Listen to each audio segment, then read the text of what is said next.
Muskoka Bros are up in the Haliburton right now. I'm on little Kinnisis Lake, just about 5 minutes away from the Haliburton Forest and Wolf Center and Forestry Museum. Dylan right now is actually out on a ruck with his wife. Got their dog and the in-laws, and they are gone up to Burks Falls.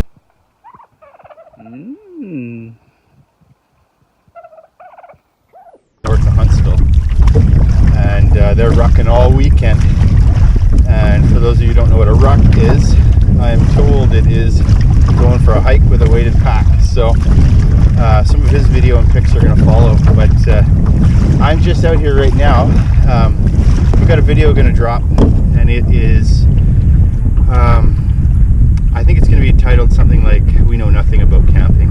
And Muskoka Bros and a few friends went to Algonquin a few weeks ago, and we by the way, this is completely 100% borrowed gear right here on the spot. Didn't come up with anything, so you can chill out on the comments there on the equipment. But anyways, that being said, we went to the northwest end, the far northwest end. I think it's entrance 1, and we went in a few lakes, and we ended up in North T, and David and I dumped in North T, and it was extremely windy. It was very rough, and we were both in a canoe that we have never been in before. It was a Swift Kippewa 16.6 that I had bought used online. I'd sat in it once in a tiny little pond, and what we didn't really realize about it is it's not a great canoe for two big guys. Sorry, I'm chubby. And not a lot of weight down inside the boat, down in the boat. So from what I read now, the Kippewa loves weight, but it loves weight down low. And so anyways, yeah, we tipped, and we lost a few things, and some of our other things were soaked. And I'm not going to give away the whole video other than a bit of a teaser to say that we made a lot of mistakes, from packing to boating to planning, even somewhat of a lack of an idea where we were going. I ended up asking a guy on the trail where the portage was to Cisco off of North T, and he gave me the wrong directions, probably because he didn't want to sound like he didn't know where he was sending me himself. And so we paddled in the wrong direction, and we ended up coming parallel with the big waves, and we dumped about 100 yards from shore. Fortunately, friends came out. Muskoka Bro Dylan and buddy Steven came out, and they came and got our gear, and then David and I were able to right the boat and kind of just drifted into shore to about 50 yards from shore, where it was fairly shallow, and then we walked over to the portage. And needless to say, we also did not realize we had a 2K portage. So just lots of mistakes. Really look forward to this video, and I hope that the everyman out there that watches our videos and dreams of Algonquin, or dreams of getting out there, or has gotten out there on a guided trip, or your friends have done all the planning for you, just know that the wilderness is really not that forgiving, and when you fail to plan, you plan to fail. So anyways, I'm just out for a quick boat. I just wanted to give you guys a bit of a teaser video here, and we are at my business partner at his father-in-law's cottage on Little Kinnisis. Tomorrow morning we're going to the Forestry Museum, and we are going to see the wolves. I brought my son, and David brought his son, and we're really looking forward to it. But I'm in probably a $300 canoe. It is junk, except it's stable, right? And maybe where I'm at, my paddling, I need a stable canoe. So I still do have a Swift 15 Algonquin, which is a gorgeous carbon fiber, and I'm considering soloing it. I was hoping the 16.6 Swift Kippewa was going to be a nice big lake canoe, and I'm sure it is for those that are really advanced in their paddling and their packing. But anyways, we've made a few mistakes, and we'd like to let you know about them, and hopefully you can learn from us. And yeah, it's going to be a great video, and there's going to be a lot of debriefing on just, yeah, having wet stuff, being cold, raining. After 2K Portage several times, it rained, so we never really got a fire going that well, because all we wanted to do was go to bed. And other guys have other stories of gear that they'd never seen before, so when they open it up, stuff is missing. $100 tents that have no fly, not bringing tarps. Oh, it was just an absolute nightmare. It was literally almost worst case. I mean, you know, we didn't have an injury. I think an injury might have been maybe the only worst thing that could have happened on this trip. So anyways, Muskoka Bro Matty here, enjoying a $300 canoe and probably a $60 kayak paddle and a $20 life jacket, and I'm out on the lake. It's about 0 or +1 and just having a good time. So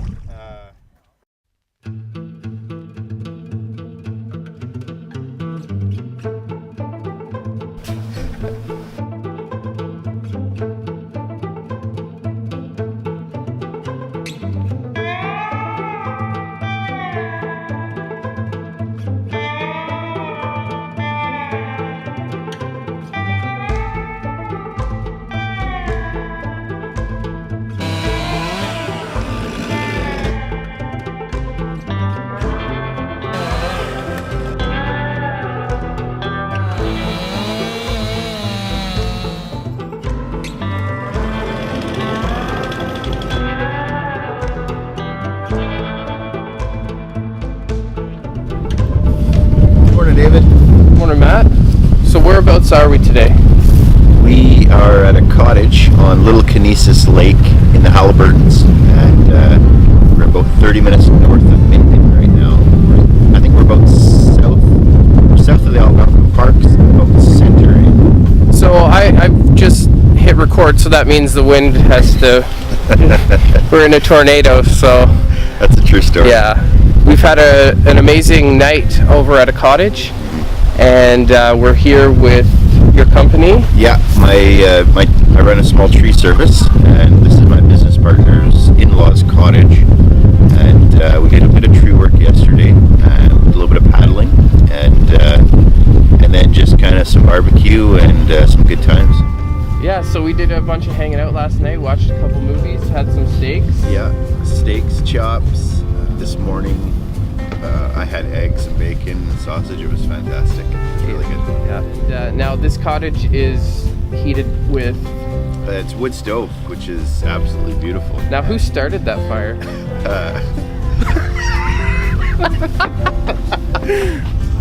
David from editing started the fire. Yeah, he did. And he's always behind the camera. You never see You never see that guy. But the guy can get a fire going. Yeah. He's not, you know, good looking enough to be in front of the camera, but he's good looking enough to be behind the camera. So, yeah. And behind a computer screen, editing, doing all the other stuff for us. He usually has to wear a bag on his head. Just people puke when they see him. Anyway, so you were able to get out on the canoe? Yeah. I noticed up here there was I mean, it's probably $300 Canadian Tire canoe, but that being said, it was it's nice and wide and stable, and that's kind of what we're looking for right now. And so we got out in it, and then I got out with my son in it as well. Yeah, I got one final paddle in, and that actually felt great because it's, I don't know if you can tell from what we're wearing, but it's about -17 right now with the wind chill, and but it was nice and warm out paddling. Yeah, we're Canadians, so we've got the insulation for it, and yeah, we're good to go once the snow flies. But you were doing some tree work here yesterday? Yeah.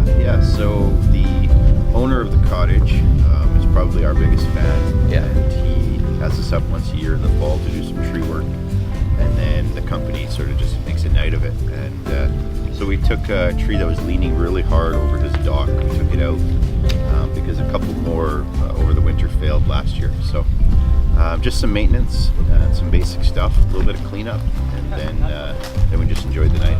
What was your viewpoint from the canoe? Like, what does it look further out? More the same stuff? Yeah, it's more of the same. So we're in a little inlet right now, and little Kinnisis opens up, but not where we are, so we can't see much of the lake right now. So it's mainly cottages around here. Yeah. And it's not your typical camping, but it's still getting out there and kind of away from the suburbs and stuff like that, which is always great. Tell us a bit more about what we're doing this afternoon, because I know Jesse and Joshua are really excited. Yeah. So we are heading to the Haliburton Forest and Research Center, and there's the wolf. Craiger, what's the wolf place called? The Wolf Center. Thanks, Craig. Yeah. That's my business partner, Craig. Yeah, partner. He's a bit of a rock star around here. Yeah.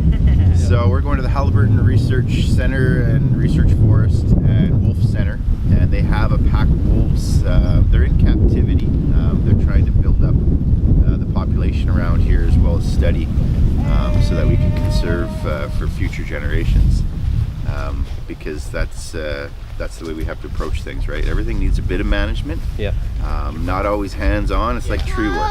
Yeah. I tell people, you don't need to remove every tree. You don't need to overplant. You don't need to overprune. Everything needs a little bit of work, a little bit of maintenance. As do we all. Yes, much. As like do we us. all. I need a lot of it. So last year you almost came home with a husky, didn't you? Yes. So at the research center, they also have about 60 or 70 huskies, and they mush year-round, summer and winter, and it's a tourist thing that you can do. And they adopt when the dogs stop wanting to run. Basically, when they want to chill and relax, they kind of get adopted out of the larger pack. And there was a dog named Sequoia there, which is the name of my company, Sequoia Treescape. And the adoption fee is like $150, and it's a great Chump dog. change Chump to change, yeah. an arborist. It's in my pocket right now. Okay. And so, anyways, I texted my wife like we had done it and everything, and I just wanted to kind of see what the reaction was. Yeah. Wasn't good, so we didn't go ahead with it. Yeah. But So you shot it. Just kidding. We would never do that, okay? Yeah. Goodness. No. Not Not intentionally. intentionally.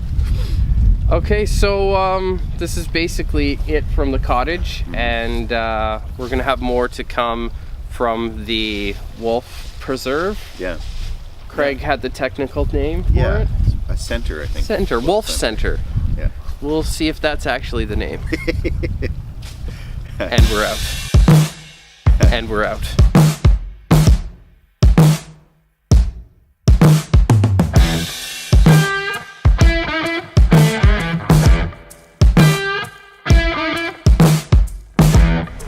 All right, here we are. Wolf Center, the technical name for it.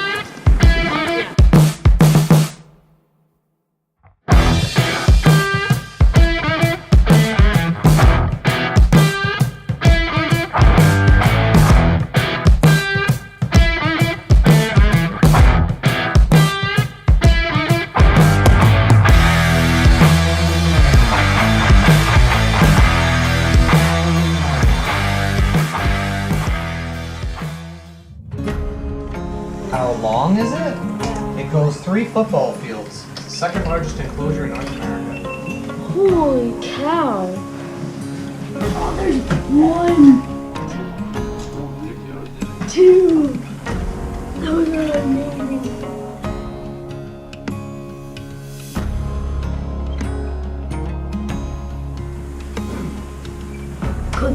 Could those eat me? Yes. In a second. Yeah.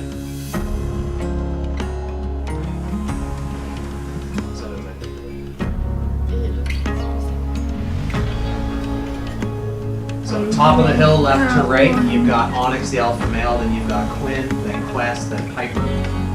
Left to us, this is Pepper's beta male. Holly, route that way. So this guy Okay, how many black ones? There's time. 1, 2, 3. Last year she was Four. fighting with still her dog. Still Holly.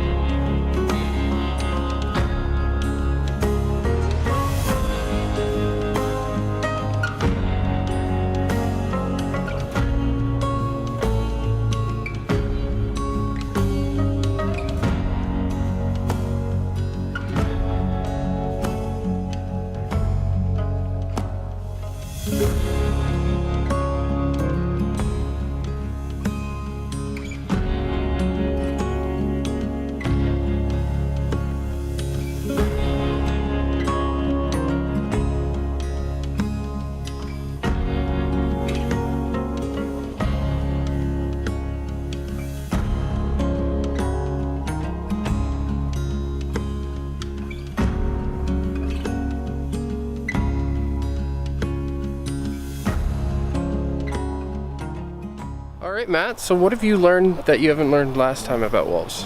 Okay, yeah. So this is round 2 for me, and what I learned is that the last time I was here last year, they actually had a wild wolf who was the alpha.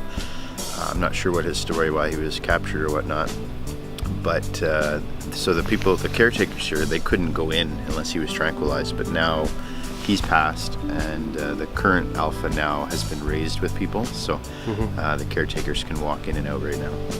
That's awesome.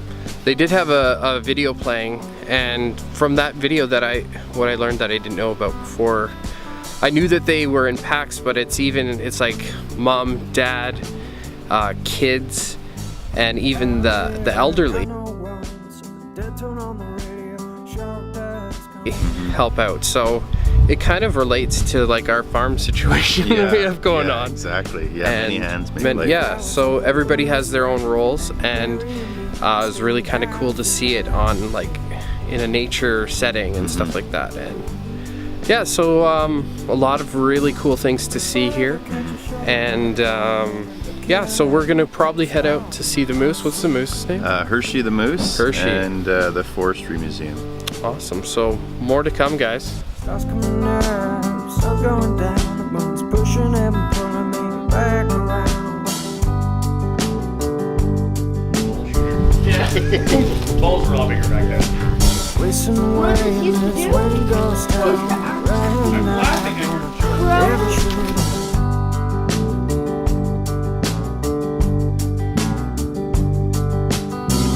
If I ever catch a shuttle back home, never looking up at the stars, no more been found. We went for a little drive from the Wolf Sanctuary Center, and now where are we headed? Now we're headed past the Forestry Museum, and we're headed over to see Hershey the moose. Oh, look at all those cool signs though. Hershey is not intact, meaning he has been castrated, and so there's some type of hormonal imbalance, and he never sheds his antlers, and he's got real goofy looking antlers. Anyways, we're off to see Hershey right now, and there he is right there. How do you guys do the moose calls? Yeah, someone do them.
got time on our side. We're in a state of hope. Hey, I'm David from Muskoka Bros, and this is just a tip. Tip number 59. When filming, don't film when it's really windy out. So we're just packing up here, getting every little last crumb off the floor. Yeah, lots of crumbs. We had a lot of bread. Yes, and there's that wind again, so you know it's a professional video if all you hear is wind. So. Yeah. But yeah, we just got cleaned up, and a part of borrowing people's cottages is making sure that we are respectful of it and tidying it up and cleaning it up. That is a Muskoka Bro rule. Yeah, well put. Not a number one rule, but it's at least top.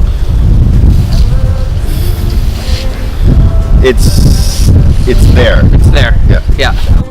Yeah, we're about to make the drive back. I'm hoping we stop in Minden at the Dairy Queen. They actually serve you there. It is the best Dairy Queen ever. But yeah, we had a great time. You can hear the kids in the background had a Shut good up! time. And we just turned a bit of a work trip into a Muskoka Bro outing. And we've done a couple cool things. Yeah, so we were able to see wolves in their natural habitat, get some pictures. We saw moose. It's a moose over there. We saw a bunch of husky puppies. Real tough. And huskies themselves. Yeah, very cool. The kids are very happy. These are so cute. Dylan's happy wherever he is. Dylan's out rocking. Yeah, he's rucking.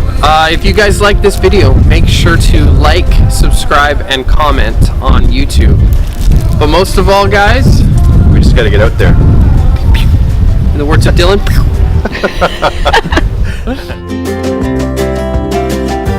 When it all breaks down, I'll wait for you right here. And I swear that we got nothing to fear.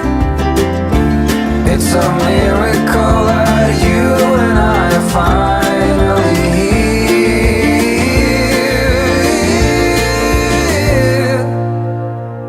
I saw you walking the line, and the truth may come as a surprise.